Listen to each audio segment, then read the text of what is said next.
What's up, YouTube? Back in the shop again. It's been probably a good 5-6 days since I've been in the shop. Got sick there for a little bit and didn't feel very well at all. I'm just kind of happy to be back out here in the shop. I do sound a little bit under the weather. My apologies, but we're back working on the Ranger again.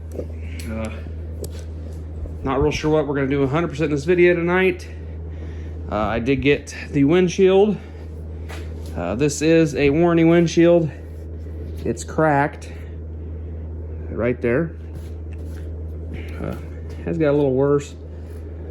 I believe this windshield was cracked. Actually, that might be the only crack in it. But yeah, I figured that's not going to hinder the visibility of my of this machine, so I figured instead of letting it go to the trash, it might as well go on this machine. So anyways, we're gonna probably clean that up a bit, put that on. I got a seal kit I want to install in the front. I also did bring the seats from the shop. I left them there too. They're in it now. So it's got full seatage on the front, got put on the last video, so on the machine. So I did get the roof off. It does have the roof off. I taking it off because I had to fix this big crack on the back here, and I didn't want it to break out anymore up there. So it's all been plastic welded up there. I do actually need to take the plastic welder back to work. I'm pretty much done with it right now, I think, because I don't think there's anything on the bed I need to weld. So there's a seal kit I want to put in here.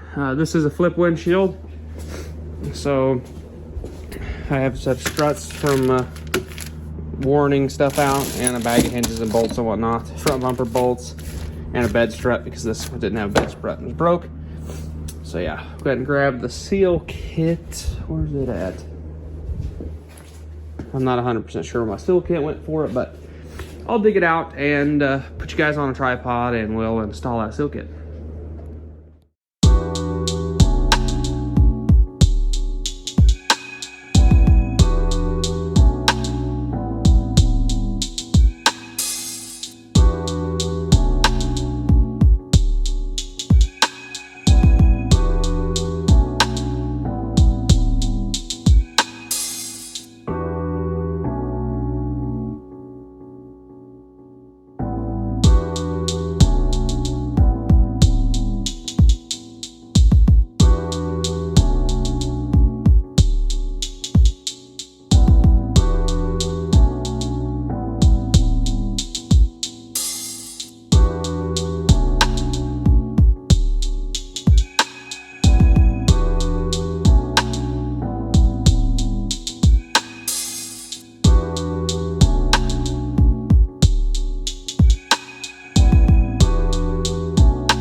Alright guys, got it on there. Fits pretty good. Actually fits better on this machine than it did on most new thousands. As you can see, the latch doesn't work with this style of dash, obviously. I'm thinking about making slots in this metal plate down here. It'll actually grab that, so you can actually have that. You can actually have it open a little bit with that, flip down like that.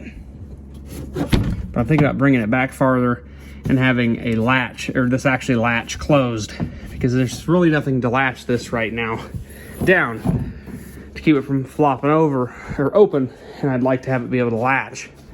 That's on my dad's Ranger, that's the same problem. On it, I built a rod that bolts onto here with a bumper, so you can actually have it set out about that far, so you get some good flow, get some good airflow. But I found in the summertime, we just drive around town, because we can drive them in our town. Well, my old hometown, you can drive them there. You can just drive around with it open, and you get a lot of airflow. So, I mean, yeah. But anyways, it is on now. So now we're going to go on to the rear axles and rear bushings and everything. I've got all that stuff to do to it. As far as front end, pretty much done other than the bumper. Like I said, I got the correct bumper bolts, so we'll get to them. Just sitting here watching some more YouTube, watching some Vice Grip Garage, and yeah, working on this beast. So yeah, like I said, I'll get the roof back on here before too long. I got some wiring I'm gonna do. Basically, I'm gonna have some wiring in this machine for different things, in case I want to do different lighting, or if they want to do something, they'll have that relay up front. You'll be able to hook stuff up to, and run different stuff off of it. So I still got to get a couple of switch knockouts to take up them spots. I need to clean the inside of this windshield. It's disgusting too. And yeah, still not 100% unsure on doors. I know where a set are. I know where two sets are. The one's a genuine Polaris set of canvas doors. I'm not 100% sure if I'm gonna get them bought, but I have another set of doors for this body style that's, I can't even, they're an aftermarket canvas door. They're in all right shape. They're better than nothing. So we might end up using those for right now. Got to get a back window, but yeah, gotta end up rebuilding a box here before too long. Once we get all this rear suspension done, once we get the rear suspension done, get the box back on, get the skid plate back on it, we can take this thing for a test drive. Probably not in this video, but I'm hoping to, I don't know what time it is right now, but I'm hoping I can get the rear end done tonight, and then at least get the other two rear tires back on it, and then it can go back on the ground and set on the ground.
Well, sorry about that. After the one side there, my camera died.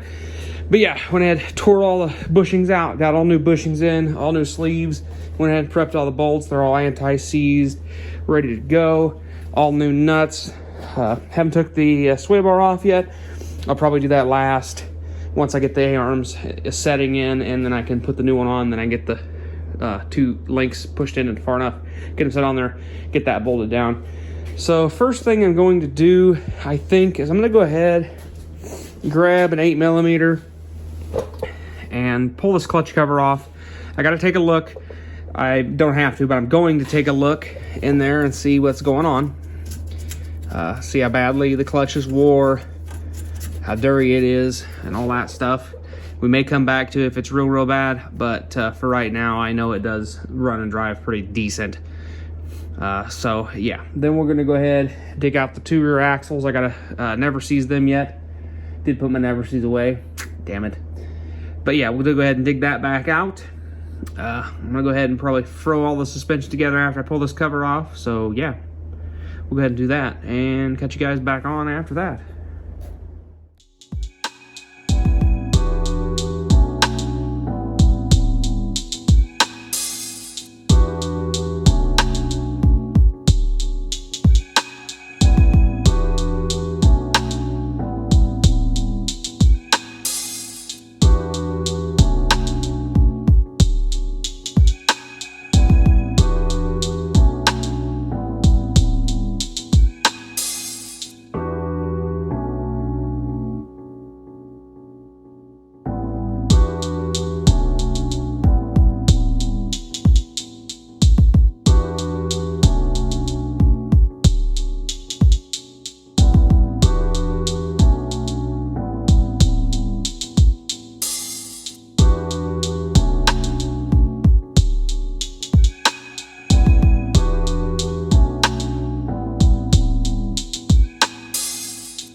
Well guys, hope you enjoyed all those time lapses of me rebuilding the rear suspension on this thing, but that's a wrap for the rear suspension on this thing.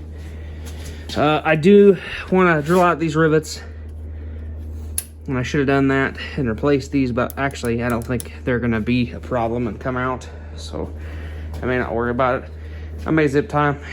If I can drill them out relatively easy, which I think I can, I may try, and I got some other clips or clamps I can put on there. But the new sway bar's in. No more broken sway bar. No more cut fingers or ripped pants. I'm happy about that. I was going to go ahead and put the tires on it, but being the tires are underneath all of that stuff, I'm going to go ahead and wait till I put the box on. I think all I have left really to do is put the skid plate on, put the box on, put the box back together, and put the tires on it for right now. Doors, and I got the roof back on, doors and rear window when that time comes here, and front bumper. But yeah, once I get all of that stuff done, it'll be ready for its maiden test voyage. So we'll see how it performs. But yeah, it's come out pretty good so far. The rear end came apart real easy. I'm really happy about that. It didn't fight me too much.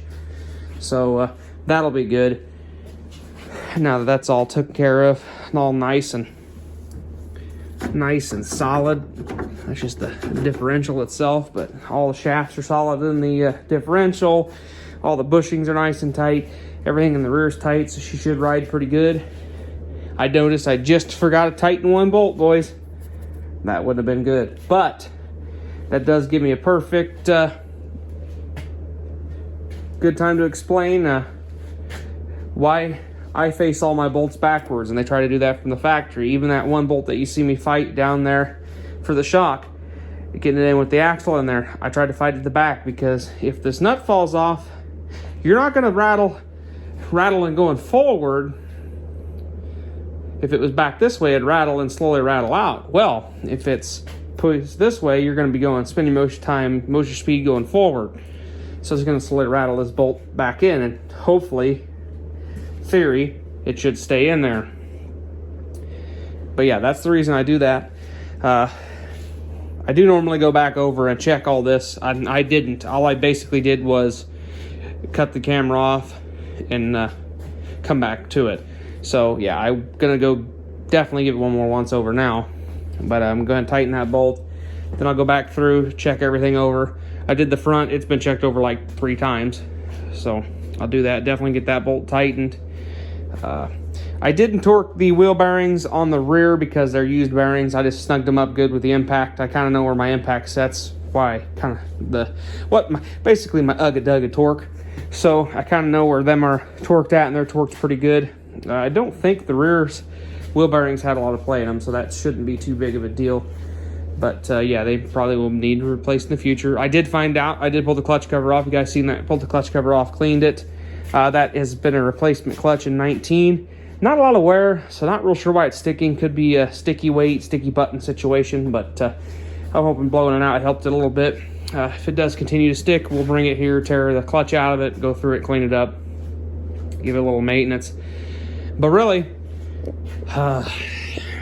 it's been a night. I'm tired. It's like 10 o'clock after. Yeah, it's after 10 o'clock. And I'm ready to go home. I'm tired. I'm beat. Like I said in the beginning of the video, I've been sick and not totally recovered. So working all day, then coming here and doing this kind of really took it out of me today. So thanks for watching, guys. Remember, likes, comment, subscribe, all that good jazz. Really does help the channel out. I appreciate you guys doing that, and I enjoy talking to you guys. So we'll catch you guys in the next one. Peace.